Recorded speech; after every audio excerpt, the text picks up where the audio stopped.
ہمارے جاننے والوں میں ایک تقریباً 2001 کا واقعہ ہے. ایک صاحب تھے, ان کا امریکہ میں ایکسیڈنٹ ہوا گاڑی کا, اور ان کے ایکسیڈنٹ سے کیا ہوا کہ ان کی جو آئی لیش ہے نا, یہ آئی لڈ جو ہوتی ہے, یہ کٹ گئی. ان کی کچھ بھی نہیں ہوا, گاڑی شاڑی ان کی ٹوٹ گئی, جو بھی ہوا, لیکن صرف ان کی آئی لیش کٹ گئی.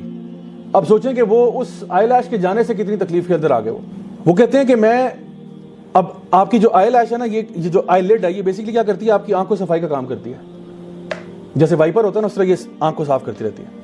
اب جب وہ آئی لڈ ہی نہیں ہے تو وہ آنکھ کو صفائی خود کرنی پڑتی ہے, کیونکہ اس کے اوپر ڈسٹ پڑ جاتی ہے, اریٹیشن ہوتی ہے. اب آنکھ پھڑک رہی ہے, ان کو جو ہے اریٹیشن ہو رہی ہے. اب وہ کیا کر رہے ہیں, پانی کا اسپرے کرتے ہیں, ہلکا سا انہوں نے وہ رکھا ہوا ہے, اور ایک سلک نیپکن کے ساتھ ایسے ڈیب کرتے ہیں اس کو.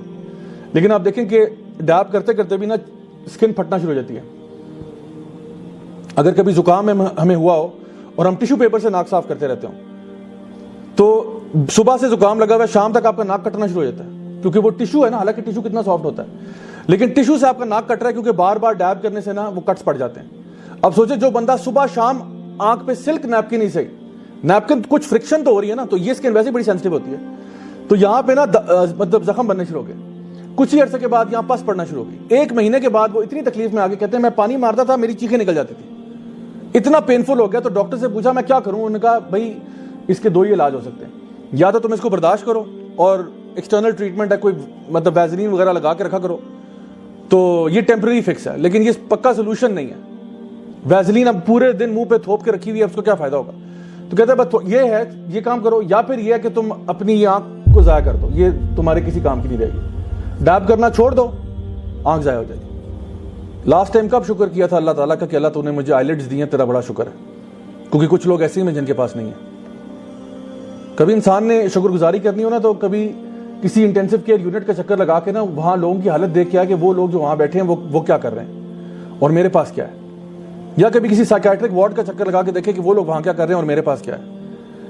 یا کبھی قبرستان کے پاس سے گزر جائے اور سوچے کہ یہ جو لوگ قبر کے اندر آج جا چکے ہیں, جب انسان کو اپنی لائف بڑی عجیب لگ رہی ہو نا, کہ میری لائف بڑی سیڈ ہے اور یہ میری لائف میں کچھ نہیں ہے, نہ شکر انسان فیل کر رہا ہو, قبرستان کے پاس سے گزرے اور یہ سوچے کہ اس قبر کے اندر کتنے لوگ ایسے ہوں گے جو خواہش کرتے ہوں گے کہ میرے ساتھ وہ لائف سواپ کر لیں. How many people would give anything to trade places with you? ذرا خود سوچیں کہ کتنے زیادہ لوگ ہیں جو آپ کی زندگی میں آنا چاہیں گے اور کہیں گے تو قبر میں آ جا, ہم ادھر آ جاتے ہیں, کیونکہ ہمیں چانس ایک اور مل جائے گا, اور آپ کے پاس وہ چانس ہے. اسی لیے نبی کریم صلی اللہ علیہ وسلم نے یہ بات ارشاد فرمائی کہ کبھی بھی موت کی تمنا مت کرو. موت کی تمنا نہیں کرنی چاہیے. ہاں شہادت کی تمنا کر سکتے ہیں, موت کی تمنا نہیں کرنی چاہیے. کیوں؟ کیونکہ اگر اللہ تعالیٰ نے آپ کو لمبی عمر دے دی اور آپ ایک نیک انسان ہیں, تو آپ کو مزید نیکیاں کرنے کا موقع مل جائے گا. اور اگر آپ بڑے گناہگار ہیں تو لمبی عمر سے آپ کو توبہ کرنے کا موقع مل جائے گا.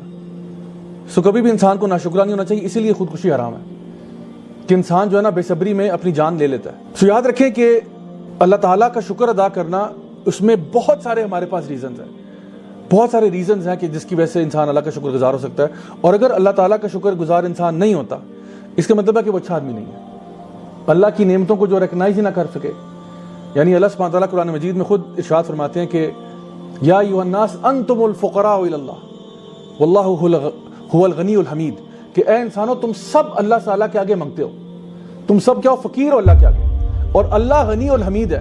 اللہ جو ہے وہ بے نیاز ہے, اللہ تعالیٰ بہت مالدار ہے, اللہ کے پاس کسی چیز کی کمی نہیں ہے, لیکن تم سارے فقیر ہو. تو اس کے بارے میں علماء بیان کرتے ہیں کہ اگر تم اپنے آپ کو انسان سمجھتے ہو تو تم اللہ کے آگے فقیر ہو, اور جو اپنے آپ کو اللہ کا فقیر نہیں سمجھتا وہ دراصل انسان ہی نہیں, وہ اپنے آپ کو جانور کہتے ہیں. یا ایھا الناس انتم الفقراء الی اللہ, اللہ تعالیٰ انسانوں سے کہہ رہا ہے کہ اے انسانوں, مسلمانوں نہیں, اے انسانوں تم سب اللہ کے فقیر ہو. جب اللہ دینا چاہے گا تمہیں ملے گا, اگر اللہ روک دے تو دنیا کی کوئی طاقت تمہیں دے نہیں سکتی. اگر ہمیں یہ بات سمجھ میں آ جائے کہ صرف اگر میرے پاس کچھ بھی آ رہا ہے وہ اللہ کی طرف سے آ رہا ہے, خدا کی قسم ہم ایک نماز مس نہ کریں, کیونکہ اللہ کی طرف سے آ رہا ہے نا, جو کچھ آ رہا ہے اللہ کی طرف سے آ رہا ہے. اللہ اگر روک دے تو کون دے گا آپ کو؟ کوئی بھی نہیں دے سکتا. سو خود سوچیں پھر اللہ سے بنا کے رکھوں کہ بگاڑ کے رکھوں. یہ ہے پہلا سٹیپ جو میں نے آپ کو بتایا کہ اللہ تعالیٰ سے ہمارا ریلیشن شپ کیا ہے.